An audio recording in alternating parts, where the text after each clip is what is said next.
चुनाव हुआ, बीजेपी को आदिवासी समाज ने सिरे से नकार दिया, ऐसा कहा जाता है। आप आदिवासी समाज से आते हैं, बीजेपी के लिए काफ़ी आप काम किए, 2019 हो 2024 हो, क्या लग रहा है? यहाँ तक कहा कि भाई बीजेपी का झारखंडीकरण नहीं हुआ इसलिए आदिवासी समाज जो है नकार दिया, कहाँ कमी देखते हैं?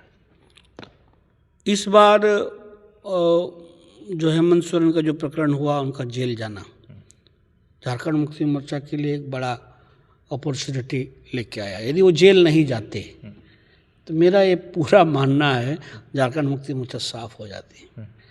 यहाँ के लोग, आदिवासी लोग बहुत भावुक होते हैं और उनको ये लगा कि उनका हीरो, उनका नेता को फंसाया गया, जो एक ये बना और जो बना, जो एक सोच जो फैला, तो उनको सिंपैथी मिला।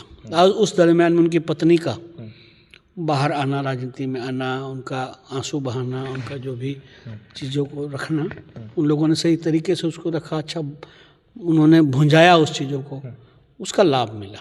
ऐसे नहीं है कि आदिवासी से दूर हुए, आदिवासी को जितना आदिवासियों का वोट मिलता था उतना वोट मिला है, बीजेपी को मिला है। मिला है। आप बूथ वाइज यदि आप सोचिएगा तो उतना वोट मिला है, लेकिन उनकी वोटों की संख्या बढ़ गई और आदिवासी नहीं। हमारा पिछले चुनाव में यदि हम देखें तो ओबीसी वोट भी हमारा पहले की तुलना में कम हुआ, लेकिन ओवरऑल वोट परसेंटेज हम लोग को इस बार 60 लाख से ज़्यादा वोट मिला, जो पिछले वोट का ये से। हम लोग उसको सीट शेयरिंग में हम लोग नहीं कर पाए, लेकिन वोटिंग परसेंट हमारा पिछले बार से भी बढ़ा है।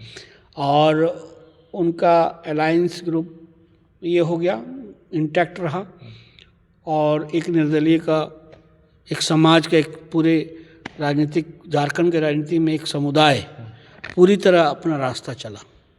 आप बात जेकलम की कर रहे हैं, जयराम महतो की कर रहे हैं, वो भी बड़ा नुकसान पहुंचा है। वो कहीं ना कहीं हमारा एलआई ग्रुप जो था, आशु का कई सीट हम लोगों ने दिया था, उनके साथ वो समुदाय जुड़ा था, लेकिन उस अलायंस को काफ़ी नुकसान हुआ, जिससे हमको सपोर्ट कहीं नहीं मिल पाया।